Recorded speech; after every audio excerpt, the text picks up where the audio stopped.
In 1889, Charles Dewey, the commissioner of the American Patent Office, said that the patent office would be closing shortly because everything that could be invented had already been invented.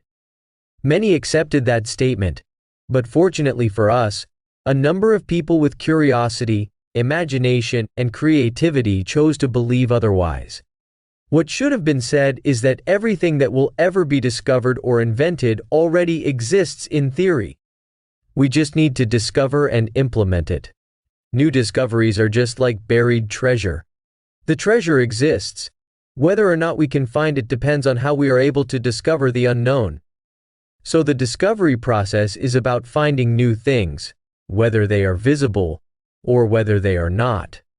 Whether it's how to make stronger steel, a new drug, or anything yet to be discovered, it must exist in a future reality for us to be able to discover it. The discovery process is about finding undiscovered relationships, new inventions, as well as new knowledge and understanding. I should throw in at this time that I believe that everything can be improved. Whether it's new knowledge or understanding, or some improved technology, everything can be improved. I would like to use the metaphor of searching for buried treasure to highlight the processes that I believe are required in a successful discovery process. If the discovery is serendipitous, in that we just stumble over it, then history is filled with thousands and thousands of such discoveries. Everything from how plants were found to have medicinal properties, how the earliest metal alloys were discovered, the microwave oven, penicillin, the post-it pad adhesive, and so many more discoveries. Serendipity seems to occur when we are walking forward, but remember to look to either side during the journey. If the discovery process is goal-driven, such as how to put a man on the moon and return him safely to Earth, or how to increase our sales from 5% market share to 10%, or how to find a new way to supply the Earth with new sources of energy, then there are logical processes that will increase the probability of success. The goal of this video is to explore the thinking and mental attitude required to maximize the probability of one's discovery success. It is a message to the leaders of an organization. When looking for the buried treasure, it is possible to approach the destination, or goal, from a number of different approaches or pathways. Some approaches may be straightforward, others may be very difficult. The cost of the route chosen must be commensurate with the value of the goal or discovery. Related discoveries may act as a road or treasure map. However, the next steps in the discovery journey may involve determining whether to tunnel through the mountain, go over the mountain, or go around the mountain. It may not be obvious because the following steps in the journey may not be proportionately easy or difficult. It may be necessary to backtrack the route to a branch not taken by others, as that may ultimately be the only one that will be resource viable. The learning here is to give careful thought as you choose the path, or route, to your goal. The different roads to a discovery can have easy flat parts, but then the hills, valleys, mountains, and lakes may make some choices resource unsupportable. This is why you need at least two viewpoints, one from above at a great height as well as the trench view.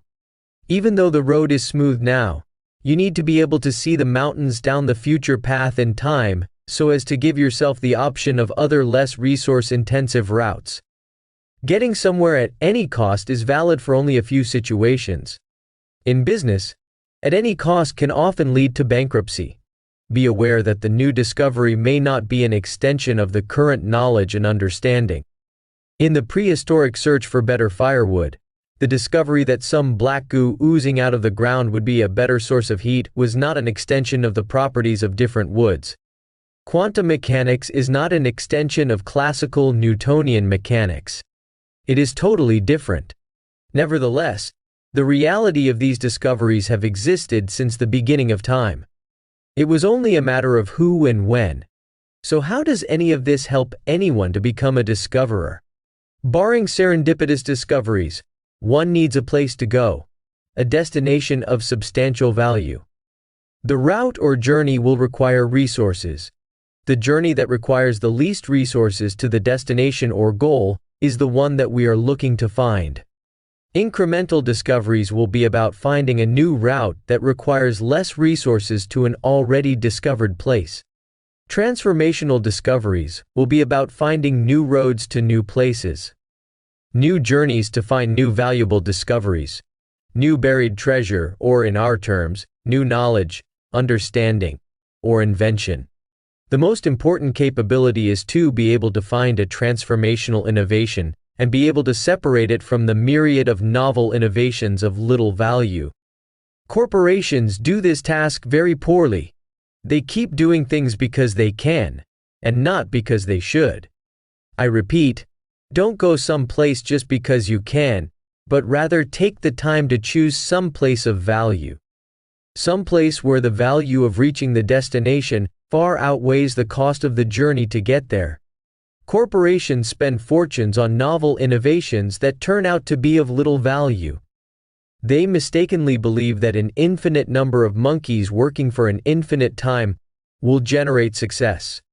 Albert Einstein said, "If your idea, or goal, is not totally absurd at first, then it is not worthy of any effort. If the place, or goal, of your choice is easy to reach, then everyone else is likely to be there before you. For example, if you are trying to bring in more business through the front door, then just having a sale that other competitors can duplicate just hurts both companies. Whereas finding a unique way for customers to purchase or pay for something, or having some service or product that other competitors cannot match, may make you the leader in that field." Many organizations are filled with employees that only aspire to do what they are doing today, once again tomorrow. They resist change in any form. Discovery cannot breathe in such organizations. It is important to remember that most really transformational discoveries require 2 or more unique steps. Some to choose the goal, and others to journey down the many individual paths required for all of them to converge upon the final destination or goal. Organizations where discovery flourishes are populated with individuals with specific skills and attributes. Here are behaviors and skills to look for when choosing a team. They are thinkers who question most everything. They believe that there are no sacred issues that cannot be challenged. Often they may express a divergent opinion. They have a very high degree of observational intelligence and see what others cannot or often miss. More often than not, they are young and have accurate perceptions. By that I mean that they do not have any bias, filtering, or outright blocking that warps reality. In other words, they see things how they are. They are persistent and are not easily discouraged. They can articulate their ideas to others clearly. They do not like to be micromanaged. Give them a clear understanding of the goal. Give them the necessary resources and then stand back. Brilliant discoverers use a mixture of knowledge, understanding, nonlinear thinking, unstated assumptions, intuition, and abilities like being able to relate seemingly unrelated data to draw inferences that others miss. These people need an environment that nurtures curiosity, imagination, and creativity. They are unlikely to be like your regular 9-to-5 employees. They are 24/7 individuals. They won't blend in with the masses. Management's job is to find these people and allow them to be empowered to reach for the new transformational discovery. In this way, your organization will be a leader and prosper in the future.